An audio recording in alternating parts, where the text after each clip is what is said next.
Okay, it's been a while. So we are up for the ultimate YAP session because what's been going on? Like, I feel like I posted more here than I have on Instagram for sure. And I've honestly been kind of liking YouTube a little bit more. It feels a little bit more YAP away. And I love that. I definitely have not shared on Instagram as much. So if I decide to post this there, it's going to be like, where have you been? What's been going on? So I have a lot to dump on you guys. I will not lie from what's been going on the past 4 months. Um, I have a new treatment plan. There's new things happening with my scalp. Mentally, I feel like, not even mentally, I feel like just life wise, I feel like I'm in a unique space. And we're just going to talk about all the things. So let's go for it. So I guess I'll start with like the past few months. And again, I feel like I posted more here than I have on Instagram. But the past few months, I really truly came into this year like focusing on work. So my background. I usually don't share these things because there's just only random people. But I work in nonprofits. I've always worked for nonprofits, from community engagement, volunteer management, and a year ago I started doing donor and relations and events, more so fundraising events, which is different than what I'm used to. And I felt like I didn't have a clue as to what I was doing the past year, like not a clue, failing miserably, really just saying all the things, being very harsh on myself. And this year I really wanted to get out of that. I usually go into spaces very confident, and I feel like the past year or last year, I was not confident in my abilities at all. So I wanted to shift that, and I had to really key in. So in the spring, we have a luncheon, and the goal for the luncheon is, I think this year our goal was 270. Yeah, 270. I think 270,000 was our goal for this year, or maybe it was 250. It was one of the two, and I really wanted to just lock in. For one, to be confident in what I'm doing because clearly I'm here for a reason. I mean, I thought I was feeling epically, but I don't think that they would have kept me if I was. Um, but really locking in and paying attention to that, and seeing if I could do it. I had a lot of doubts about myself, not even imposter syndrome, but like literally, I don't know what I'm doing. And it wasn't that I didn't know what I was doing. I was just second guessing every decision I was making along the way. And I also, I don't think that I've ever shared this either, but I was also working a part-time job too, which was really hard because I would be like rushing. Luckily, I had a super flexible job, but I would be rushing from where I was working to go to another job. And it was just so much. And I, for one, love the discount, love like being able to see all the things and like hold them, grab them. But people are insane. Like people are literally insane. First of all, sis, you're at Marshall. This is not Lord and Taylor. Like this is not that. People are literally insane, and I think that there are stories to share about that, but for another time. And I decided that I wanted to, for one, I wanted to not have to do that job. Whereas I didn't have to begin with. It was just I wanted to save and have extra money, etc. But I wanted to really give let that go, and really reel myself back in. So that's what I've been doing. And it's funny because a lot of people are like, oh, like you have so many followers and you have, and I'm like, yeah, but I don't do like that. Like Instagram, like I could be like, oh yeah, like Instagram used to pay, but like now you literally get like, I get my invoice from Instagram is like a penny, like, whereas for a month it's like a penny, whereas it used to be like $100 like after 2 weeks of posting something.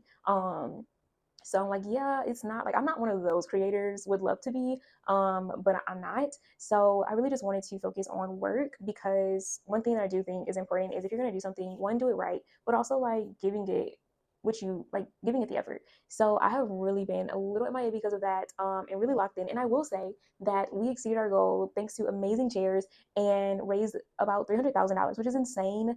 I don't even think that that's been done before, without someone giving one significant gift. So it was insane to do that. And now we're back. We're here. So I'm kind of glad that that's over. There is another event that I'm starting to plan for. Which is my favorite event because it's so fun. It's a trivia night, so it's super fun. But yeah, so that has really consumed a lot of my time. Like I have been like so locked in. Like I am not a work too hard type of, no, because I just don't want to. Like I don't, but I wanted to do it well. So finding the balance of like doing too much and doing something well is kind of what I was searching for. And I think I kind of got it. And it really is taking advantage of the work life balance, which I didn't have when I was working another job and trying to do content. Like it's just too much. So that was that. And um the other part of like not sharing and posting and create like all the things is really being in my head. And I think that, and I've seen a lot of people mention this, especially this year, but at least sharing on Instagram, it feels like so much work. Like I started sharing literally for the sake of providing representation and like answering questions outside of my personal page. And it just feels so daunting now. Like it has to be high quality edited and all these things. And it's like, if I don't do it that way, then why am I doing it at all? Because I'm not doing it right. And like, it feels so overwhelming. And I love, oh, I love the community that I have over there. I love checking in with people randomly and answering people's questions, like really connecting with people. But pushing out content just feels so draining on that side of the internet than it does. Whereas like here, like I'm kind of getting a feel for it. I do think that high quality is definitely important, but I'm testing it out. Like I'm still learning some factors of like editing the videos and things of that nature, which I think is fine. But it just feels super draining, like being on Instagram. So that's also another reason, because I feel like I had to create this top tier caliber of content, whereas I literally had the intention of sharing my journey, and I got too far away from that, which is why I really don't even like using like, oh, like I'm an influencer. I do not like using those words at all. Like I fight it because I'm just a girl sharing a really difficult part of my life, to make other people feel seen. So that's it. But yeah, so I think that the latter is definitely my real struggle. And but we're here now. So I think what I'm going to try to do is just like get back to how I originally was doing this, where like everything, like it was about my journey and sharing my journey for the representation, not because I wanted engagement or like any of the things, or it has to look a certain way to fit this or to like, no. Because at the end of the day, if I'm thinking about all those things, I'm taking away from the purpose, which is to help other people. Because I know what 16-year-old me felt like when I was looking for someone that looked like me and dealt with the obstacles that I dealt with and couldn't find it. So I think it's always about getting back to your why. And I think that, oh man, why am I always gonna cry? But I think that that's important, like because I'm still connected to it, but getting back to the why is always going to ground me and be like, okay, none of that matters. Like as long as one person who needs to feel seen or represented or less alone sees it, then that's okay. So we're here now. I'm pushing through because it's really, yeah, I'm sharing my journey, but it's not about me at the end of the day. So yeah, so there's that. All right, so let's get into the other things. All right, like I said, this is the YAP overload. Okay, so what else I put on here? Oh, so saying all that to say, I will say that I have been feeling also a little testy in a sense, and I'm so grateful for the growth of my faith as it relates to my health, because I used to not be able to handle any adverse like curve or experience when it came to this, and I would literally break down like why is this happening to me, why, like what is going on. And one of the things that I am again so grateful for is the growth of my faith, because I know that there these experiences, I think that a lot of times like in comments and these people are like, this is not for the weak, and it's not. Like this is not for the weak. Like when I think about the fact of like, yeah, people say this is just hair, but this just hair has the same treatments that treat cancer, that treat malaria, that treat lupus, that treat these huge diseases. And it's not just like, it is so much more to it. And it gets heavy. Like I know, I feel like I maybe I carry it well, but it gets heavy and it feels heavy. One thing that I've been super grateful for is that my progression with LPP has been very slow. I tell people that this started when I was about 13 years old. I started experiencing symptoms. I didn't start to have like a patch until I was maybe 17, 18, maybe 16, 17, where it was like a little ball patch or like a thin patch where I had to like maneuver around. And even then, it didn't get really bad until I was in college. And that's kind of when it exacerbated a little bit faster, but it's been pretty slow and steady. And with that, on the sides, I've had like about 2 inches diagonal from my ear on both sides. I have had 2 spots on the sides, and they've been like just a little scab type of feeling for several years. But in the past year and a half, they have started to become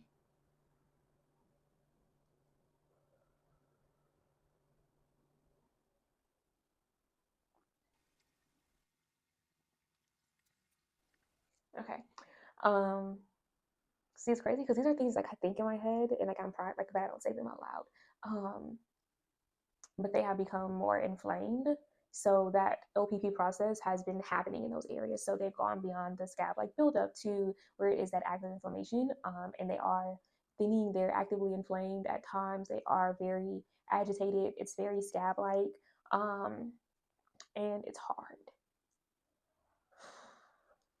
And I know that in my updates, like I'm like, oh, my measurements are going down when it comes to like the central area, which is really good, because the parts where there may be inflammation in the crown area, that has targeted hairs, like those are filling in. So I think in my last the appointment before my last one, I really started to have us focus more on the sides, because I know that once we start doing injections there consistently, that it will render results as well, and I want to avoid that progressing as much as possible. Um, And when I say that I'm grateful for the growth in my faith, it's because that, well, yes, I am crying, but I don't feel defeated by it. Like I know what I've seen happen and I know what I've experienced. And that is enough to hold on to know that it's going to be okay. Whereas before, I would have probably felt very defeated. So emotions are fine. Having emotions about something that is pretty sporadic and you don't have a lot of control over is okay. It's okay to feel the emotions and to let them be there. Let them be there. Because it is rough. It's hard. I can go into all the what ifs, like, oh, what will it look like, or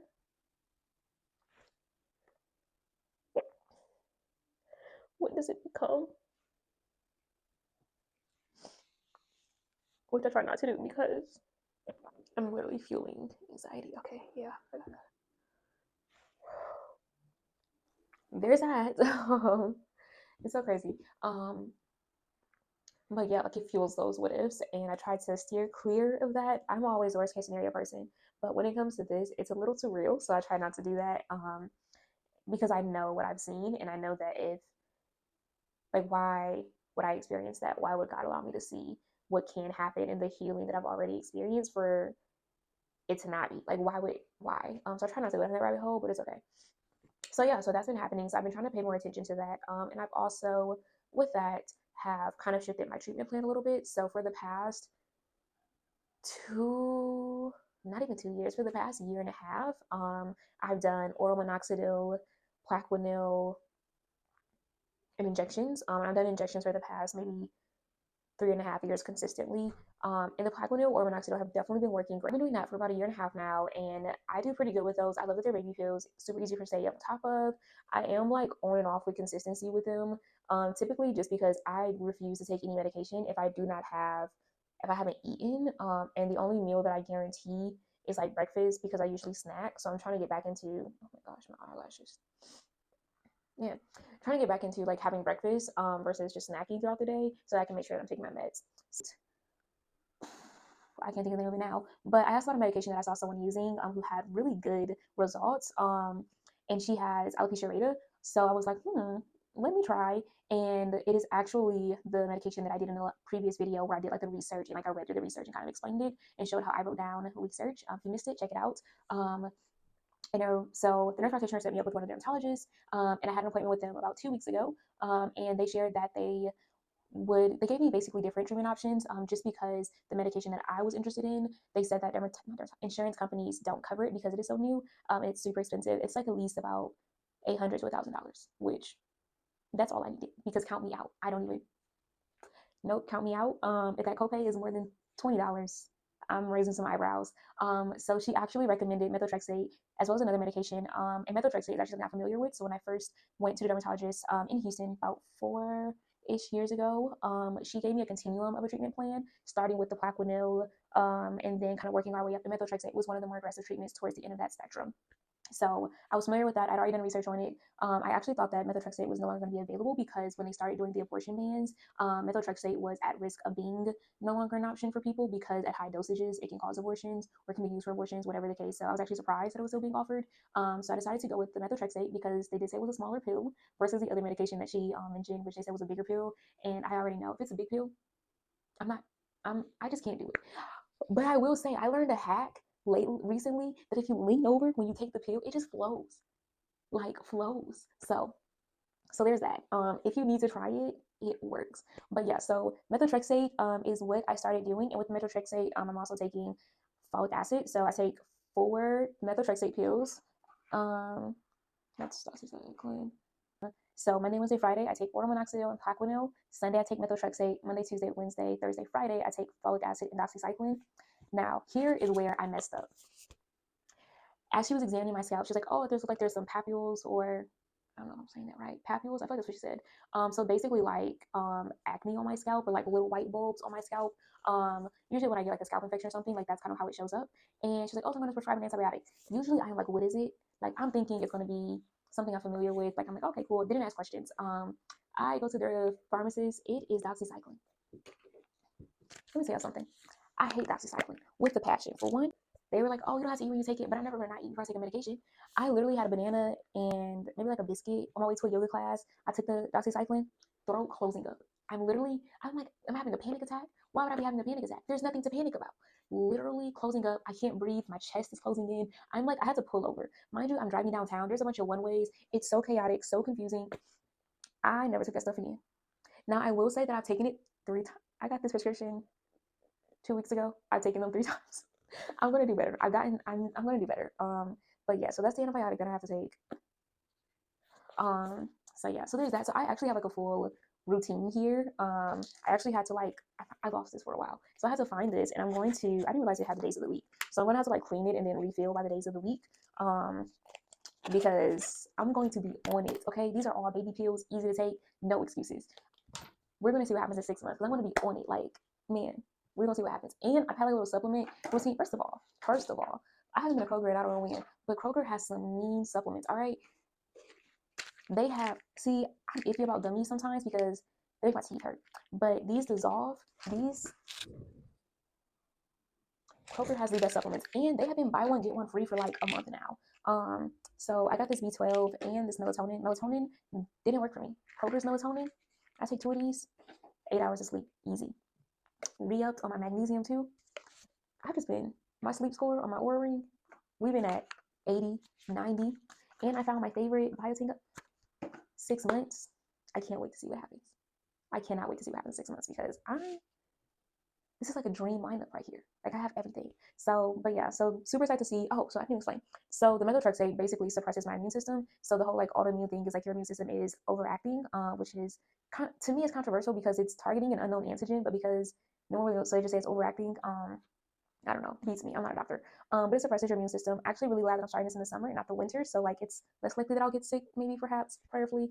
And I just have to get blood work done just to make sure that my white and red blood cell counts are where they're supposed to be every few months. So yeah, I've been doing good with the methotrexate. I haven't missed a day. I've had to take like a day later once, but that's been it. We have been yapping. Wow. I said this was a yap marathon, but yikes. If you're still here, I appreciate you. And then 2 more things. I think the crying really got to me, if we're being honest. Man.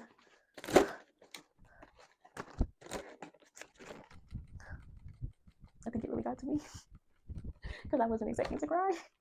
The other thing, so I am like very serious about my consistency with medication right now, but I'm also like really trying to find what works for my scalp health and my hair. So, yeah, because like there's some parts of my scalp that have been experiencing more buildup or like that beginning LPP scalp like buildup stages. I'm like really intentional, like how do I decrease this without having to scrub my scalp and cause unnecessary pain and inflammation? So I have been trying to find like a really good system. One thing that felt so obvious and I didn't realize I was like, why not think about this sooner? But like when I use my T-cell shampoo, like letting it sit for like 3 minutes, and I did that the other day, and I will say that I think that it actually helps. So I'm gonna do it a few more times over the next few weeks and see how that helps with my scalp because I literally just apply it, massage it, and rinse it out. But letting it sit, like really soak in, makes so much sense. I don't know why I wasn't doing it before. Then I'm also trying to focus on my length. And the health of my hair that is not contaminated with LPP. I get scissor happy, as we know, so I am really trying not to cut my hair or anything. I might blow dry it soon. I really want to do like some braids or something like myself. We'll see what happens. But yeah, those are just kind of where I've been. I've also, while we're yapping away, also I have started textured art. Can we see this? And it is so fun.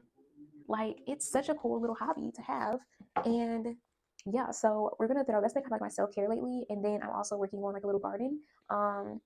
And growing some. I have strawberries right now, and I have tomatoes. And tomorrow I'm gonna get some more stuff and start like a little garden journey to share with you guys too.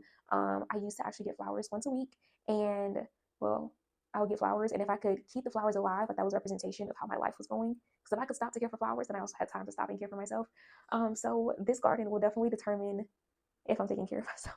It's a weird analogy, but it works for me. So hey, yeah, that was a lot, but that is where we are. So I would definitely be, I don't know, I want to do something where it's like I saw some people doing like they were posting for X amount of days to like get back consistent in posting. And I want to do something where it's like I'm doing something where it's like, okay, it's holding me accountable and like my meds and things of that nature.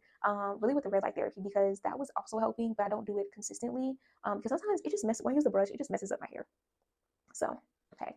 But I want to do something like that. And yeah, so getting back to just sharing my journey, just the way that it happens for me and the way it works for me versus trying to fit these boxes, because that's not why I started doing this. And that's all the things. That was so much. I feel like this has been like an hour long.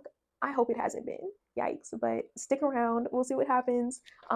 Thanks for joining the YAP sesh. I may break this into 2 pieces just because that was so much. But we'll see what happens. So we live to YAP another day. And I will see you guys on the next YAP session. Bye.